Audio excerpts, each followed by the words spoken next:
Tartoussi, my friend, how are you? Joey, hey man, how are you? Doing good. It's been too long. It is. How's everything at your end? Oh, very good, very good. It's hot here, middle of summer, but probably not as hot there for you. Yes, you guess it, man. You know it. Well, um, I'm very excited to talk to you. This is Ahmed Tartoussi, a good friend of mine from Dubai.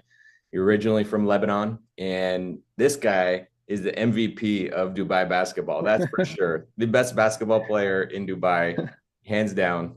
But Ahmed, and how's basketball going right now? You guys still winning?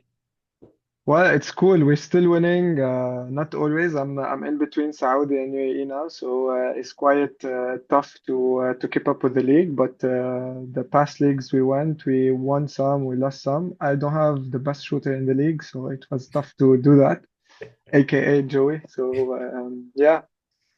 Oh, that's great, man. Well, tell me a little bit about where you grew up and how that's shaped who you are today. Well, look, I'm from Lebanon, from a city called Tripoli, which is to the north of Lebanon. It's not the capital, it's on the north side of Lebanon. It's a very simple city. It's a lot of hustle around. So you see everyone hustling in the city. And I come from a middle segment family. I see my parents thriving uh, to go and to progress with life. So that really put that mindset of hard work, of drive, of keeping up the hard work across your life, so you can have a decent one. So that's kind of the vibe in the city, the vibe in the family as well. Yeah, that's great. I've actually been to Tripoli. I think we talked about this. Cool. Yeah. And I Yeah. love Lebanon. I love Lebanon, but I remember one of my first trips there. I had some friends take me up to Tripoli because it's a bit of a travel from Beirut, a couple hours Yeah. north, and Yeah. they were with me. And I know Lebanon's been through a lot. But it was one of the first times I tried Lebanese like shawarma, and it was the Malik Al Tawouk place, and I just fell in love with it. I'm like, this is the best. And then they opened in Dubai and it was still good, but like it's not the same. Like it tastes better in Yeah. Lebanon. Yeah. Always. Always. Well, tell me a little bit about like growing up in Tripoli in Lebanon. What's a childhood memory that still sticks with you today, or maybe it's a tradition that still influences you? Uh,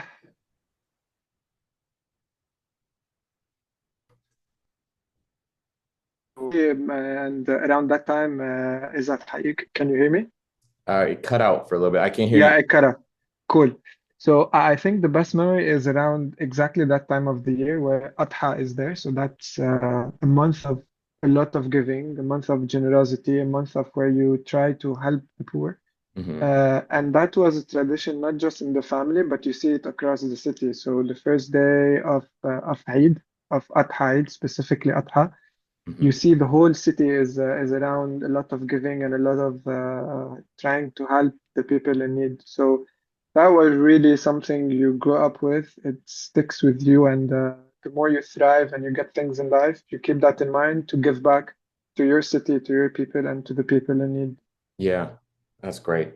And I really appreciate that in you. Like I remember, every year playing basketball, and a lot of times you'd say, I'm heading back home, to help Yeah. out family and friends. And I always saw you giving back because again, I think you're doing some very special things, but you're always, thinking of where you came from and giving back. So that's great. Absolutely. I have a very good friend that we've been friends since we were three, four. We are connected family wise. It's a bit a long connection, like a far connection, Yeah. but we always did things together. So a few years back, we decided to open just small business in our city. The objective was not to make money. The objective is to try to give back, try to be a place where people can have a job and just something that connects us with the city. We did. We had a beautiful coffee shop. It was doing well, and despite all the hits, all the situation in the country was really something we kept on going with. until my partner had to be located outside Lebanon. So we really didn't have someone to manage. So we brought someone who kept on going. He Yeah. did some changes, so he took over. But that was one aspect of the giving back that you get along your childhood in that city. Oh, that's great. That's awesome. Now, has there been a project, and maybe this is it, but has there been a project or moment over the last several years that ended up being very, very hard, but rewarding in the long run?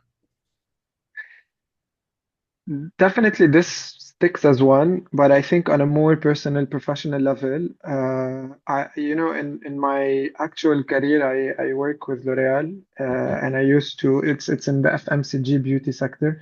Mhm. So I used to live in Saudi. I used to work for L'Oreal Saudi, and I used to work within a very specific culture and type of corporate place that was smaller but more together kind of team. Mhm. And then I moved to Dubai, where the big hub is, and that first year was super challenging. So that specific first year to adapt to the change in the corporate culture was intense, Mhm. was really intense. The hard work was not the key factor. It was being more understanding, open, very progressive, very adaptive, very much adapting to all the changes and the factors and the different type of culture. But really, that stick as the core of resilience you build along corporate jobs. So it teaches you how to stay strong, how to stay still, how to keep up your values, but at the same time, try to be a little bit flawless or try to be adaptable to what needs to change. So that sticks with me forever, I would say. That's awesome.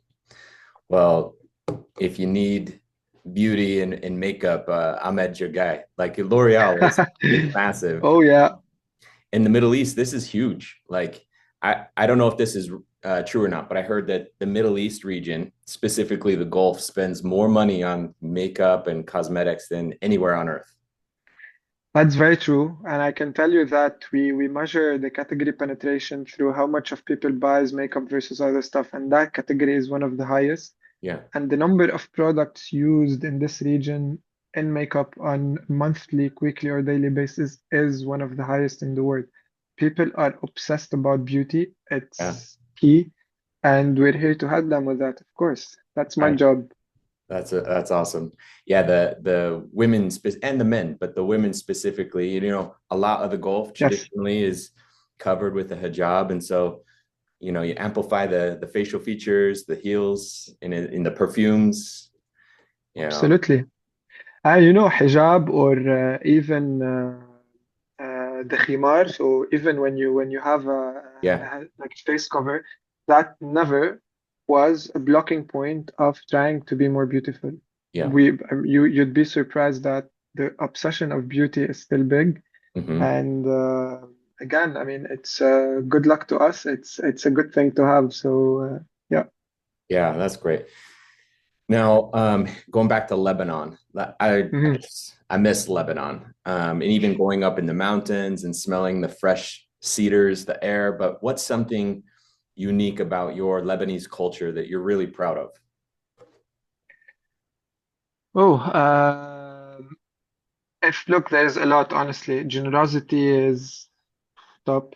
Happiness, despite everything that is said around, but the effort people make to be happy is amazing. But really, if there's one thing, is love of life.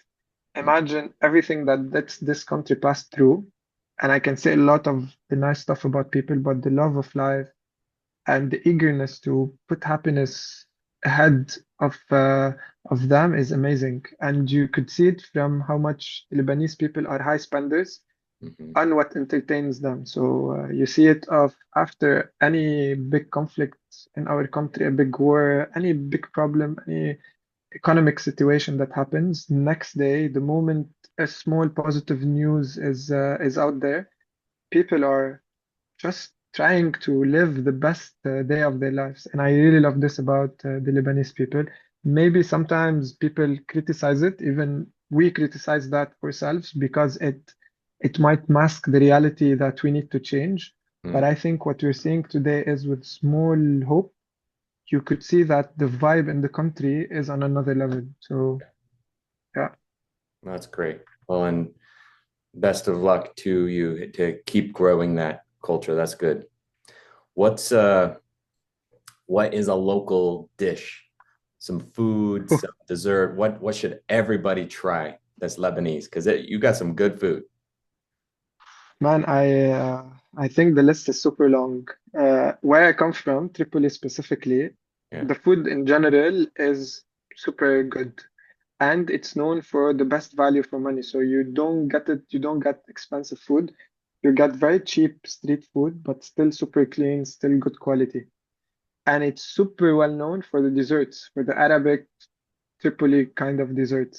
Hmm. And the one that I really admire is knefe, but not the cheese knefe that is known around. Yeah. It's called knefe with ashta. So ashta is a special type of cream that is done through the cow milk.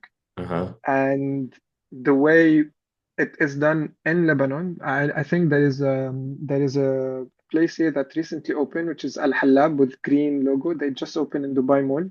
Hmm. They are the ones who does it really well. There are a couple of ones who does it well, but really that dessert is something else. It's my favorite. But again, the list is long. You have tabbouleh, the shawarma, falafel, just for all the vegetarians out there. The dishes really is just super long and perfect food. Lebanon food, top of the world. Yeah. Oh man, it is so good that whenever we had visitors, we would always take them to Lebanese restaurants. Just the best. Cool. So like the meats, the salads, it's all just fresh, like you said. Makes me want to go get some Lebanese food right now. And I'm happy to take you anytime. Okay, perfect. What you've done a lot, with your family, with work, but where's the favorite place you've traveled and why? Ooh, look, I think I was lucky. I've visited so many places. I like top of my mind, I recall Switzerland, Interlaken was just like a painting. I Hmm. remember Vienna was like an outdoor museum. There's so many beautiful countries I've been through, but really the one that was super unique to me was Kuala Lumpur Oh, because Kuala Lumpur represent a great fusion of modernity and the high towers, but also nature that just grows within it. And yeah, that mix was really something else. I think Dubai now is trying to follow, trying to build it, but it's hard because the land, the nature doesn't help. And kudos to all the efforts done by the government. Just crazy for everything they've done yeah, and trying to build that from within. And I think the difference is in Kuala Lumpur, it's easy because the nature just gives you all that nature spirit in the city. I loved it. I loved the culture. The people are one of the best you can ever meet. Super friendly, very open, very helpful. It was one of the best trips I've done. that's great. And the Petronas Towers, those twin towers are so beautiful at night. Yep, they are. Well, what's and you I see you in Saudi a lot. How often Yeah. do you do and one thing I really admire about you, Ahmed, just family values, you're very active with that, very religious and respectful and just always smiling at people. But how often you do is it Hajj where you're going to Mecca? How often do you do So that? you have two types of Mecca visits that Yeah. you would do. There is Umrah, which you can do like anytime, any day outside the Hajj period, and there is Hajj that happens once a year during the Adha period. So I mean, the Hajj period just ended, and you don't always get approval to do Hajj because in Islam you are requested to do it at least once Hmm. if you are able to. So if you're physically, financially able to, Hmm. it's one of the pillars. I haven't done Hajj yet. Hajj is a very big type of worship, and but I mean, I will do it one day. Umrah, I've done a lot previously. Recently, I was in Saudi in December, and I've done Umrah as well. I mean, you feel a lot of like self-cleansing. You just get grounded properly. I think I'm lucky that I'm around that place. Yeah, that's great. It's always fascinating to me. We one of our family vacations that we really loved was we went to Jeddah and we drove up Ah, to Al Ula. So it's Al Ula, yeah, yeah, yeah, like Petra but in Saudi, yeah, and yeah, so cool. So yeah, yeah, yeah, yeah. what's something about Lebanon or your Lebanese culture that you wish more people understood? Uh, I think that first there is a lot of Lebanese abroad, so probably they are trying to widespread the right perception of Lebanon and Lebanese people. I can see it now becoming something real, but I think one I wouldn't call it in mainstream media. I just think that it's part of the perception of what you see on the news is that this country is a country of people who love to fight, who love to get into wars, who love to just be in conflicts, and that's absolutely not true. This country is really filled of people who want to live peacefully, who want just to mind their own business, be happy, develop in life, become millionaires of tomorrow. They're very ambitious people and they really want a chance at life. The country conditions are super hard and the conflict they come to their lap. At the same time, they're men and they stand for their rights and they're not afraid to face the truth. But their truth is not that at all. They just want to live peacefully and happily. Yeah, yeah, I love that. Who has been a major influence in your life and why? Oh, look, I think I have two answers to that. The first is by far my father. Mm, Because as I was talking about family and Tripoli, my father was the figure that was like thriving the most.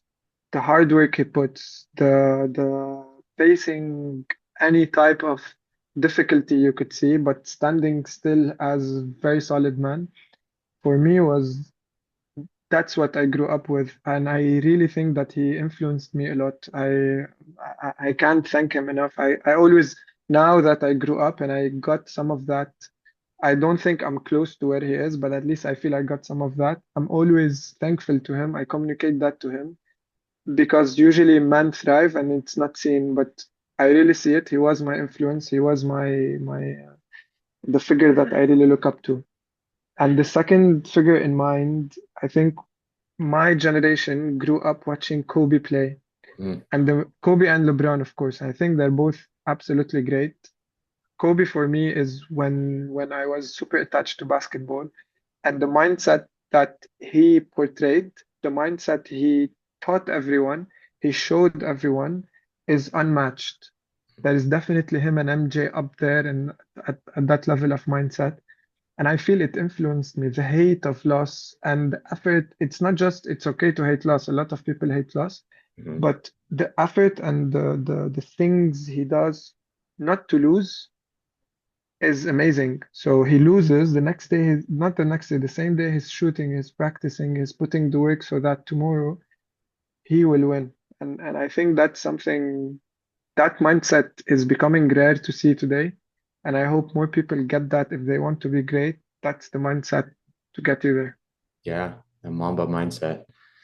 Yeah, Mamba, that all day. was a shocking time too, because I mean we were right in the middle of basketball league when he passed, and everyone was so sad and shocked. And yeah, I remember we took our sons over to the Kobe Court in Jumeirah Lake Towers, Yeah, a pink court I with. was there. We Oh, were there. Yeah, we had a memorial back then. There were a lot of Kobe fans around, and we did another one with Bilal in yeah, the league. I mean, there's a lot of people who were influenced by this mindset, and it's definitely a shock to everyone. And honestly, I think we are missing a lot because that guy was trying to build an off-court stuff that followed that mindset, yeah, a success mindset that is not obstructed by anything. And I think we could have learned a lot from him. It was a big loss. yeah, absolutely. And shout out to Bilal, who's done a great job bringing Oh, absolutely, basketball to Dubai. absolutely, He's also repping Lebanon. So yeah, lot. absolutely. And how is basketball so big in Lebanon? Because here's just my outsider perspective. there's good ball players from all around the world, but in Dubai, all the best players are Lebanese. Why? Look, I think we didn't have chances in football. I mean, so you need to get something to win with, and I think we had legends. I don't know if you know them, but you had very old legends that I don't recall the best of their names. But then in recent history, you have Ilim Shantaf and then Fadil Khatib. They really helped took basketball in Lebanon to global stages, and that global stage is on media, is on TV. So we grew up seeing that on TV, and then it creates something in you that, all right, I like this sport, I want to try to do something. And then that sport kept growing and growing and growing. And I think today we have really, really good players. I was watching the BCL last week. We lost by 1 point in the finals despite having two of the top scorers of Riyadi, like with injuries, they couldn't play. Yeah, And we lost by one with a very close game. And you see a lot of talent, really, and a lot of, I think the mentality in that team is great. And the mentality of the people with this game is amazing. Today, the academies are across countries. The federation is doing a great job of increasing the level of those academies and really building for the future. But it is the game that is taking over the country besides any other sports. yeah, yeah. That's great. I remember every time I was in Beirut and I would see a random basketball court, like a playground or schoolyard, I would take a picture. You have to. You have to. Remember, at the end of the day, we're 4 million people in Lebanon, and then to be on the international stages continuously, to be second in Asia lately, winning the Asia Club tournaments. Honestly, this is a big pride, and it makes you invest more and more in this game. It makes you love the game. So Yeah. Well, I'm excited to see your daughter. She'll be a superstar one day. I hope so. Well, good.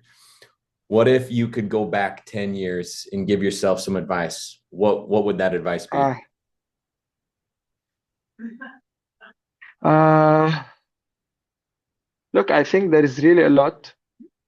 One thing on top of my mind, and some, or maybe too few things, things I learned by experience, things I from some of the books I read. One thing was very important in shaping what I do besides my work is that start with, you don't need to be fully ready to start. Like if you're building a product, you could start with a minimum viable product, MVP, and then you build on it. You test it, you let the action test it and make the best out of that. Don't try to do perfection to start something. Start simple and then build on it. And I think with that as well, what uh, what I would have done differently 10 years ago is that I would have built a structured approach to habits. Hmm. So I wouldn't let things loose. I would build habits, but in a very structured way. There is a book that like one of the best books I've read is called Atomic Habits, and that book helps you build those type of habits, helps you with the tiny details to build the positive habit.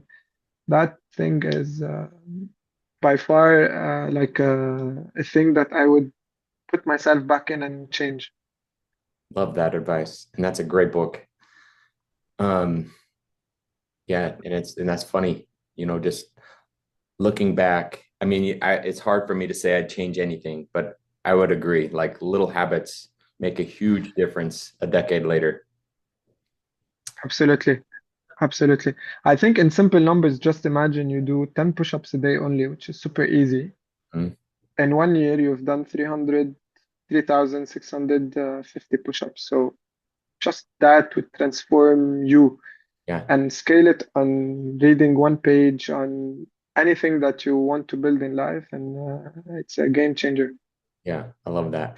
And I love you mentioning too, just start something. I've done that more recently where maybe 10 years ago I would have been scared and I shouldn't have been. Just start it. Because if you wait for a Yeah, perfect product or a perfect moment, like it'll never happen. absolutely. And Rook, I really think that the inability of humans to read future creates that fear factor in their minds. And that fear factor is always broken when you start. So if you don't start, you always perceive things, perceive future in certain ways. And I think our mind is always a defensive mind. So it protects you. But then with time, you learn that, you know what, I mean, let me try somewhere. Yeah, yeah. So yeah. What's something unique or funny about you that most people don't know? Uh, I'm really good with numbers, but I think most know that. But it's funny because sometimes I can calculate stuff quick. Mhm. So people think I'm just throwing numbers, but then they check and it's good. Uh, yeah, That's good. like nothing else on my mind now. I like that. I remember when I was a little kid, I love math as well in my head, like trying to calculate. And Yeah. we were at some cash register and the lady couldn't ring it up. And I remember, I don't know how old I was, like 5. And I just told her the answer. And she's like, how did you do that? And, I just always remember that, be like, am I good at math or do I just like math? And yeah, that's valuable. What's something that you're just extremely grateful for right now? Everything I have today. And I really, really, really believe that we don't all come to this life equal. But I think the one thing that unites everyone is ambition. As long as you can have the ambition and you have the chances to come and thrive, then you become more lucky. You become luckier and luckier as you go. And I think what I have today, I consider myself from the 1%. Have a roof, food, things are quite good. So I really think I'm lucky and I'm very grateful for that. Love it. Well, Ahmad, this has been awesome. A couple quick fire questions to end. Yes, shoot. You retire anywhere and you only had 2 choices, the mountains or the beach. Where would you go? Mountains. Mountains. Lebanon's got some beautiful mountains. What? Mountains, you'd see the beach in Lebanon. So Yeah, it's true. It's it best makes of sense. both. Yep. Um, on top of Atomic Habits, is there another book or movie that you recommend to everybody? Seven Habits of Highly Effective People. That's more like the base of life. And I think the core value of this book is if everyone in life focuses on only what they control and forget the other stuff that they don't control and just put out emotions out of that, their life would be 20,000 times more effective. They'd be much stronger, much ready to face life. Yeah, well said. What about how do people connect with you? If they're in Dubai or Lebanon or needing the best cosmetics in the world, how can they connect with you? WhatsApp, Instagram, anyway, really, I'm out there. Okay, perfect. I'll put that in the show notes. Maybe your Yes, Instagram and please. LinkedIn. Absolutely, sure. Cool. All right. Well, Tartoussi, I love you, man. It's good to catch up and tell all my Lebanese friends hello for me. Same, Joey. Just wanted to say very big thanks. I think you're one of the really close friends I admire. I love how open you are. I love the how open to see and test and go around cultures. It was amazing to see you one day in Lebanon, the other day in Iraq, the other day in Jordan, and how much and how open you are to be close to those culture is fascinating. I love that. And I love this in you, and I really love you for that. So thank you. I still have the amazing t-shirt you brought to me. Oh, I don't know if you still remember, but yeah. it's one of my favorites. So I gotta say thanks for that as well. Oh, you're welcome, Habibi. I really appreciate that. Thanks, man. All right. See you, Ahmed. Cool. Peace. Bye.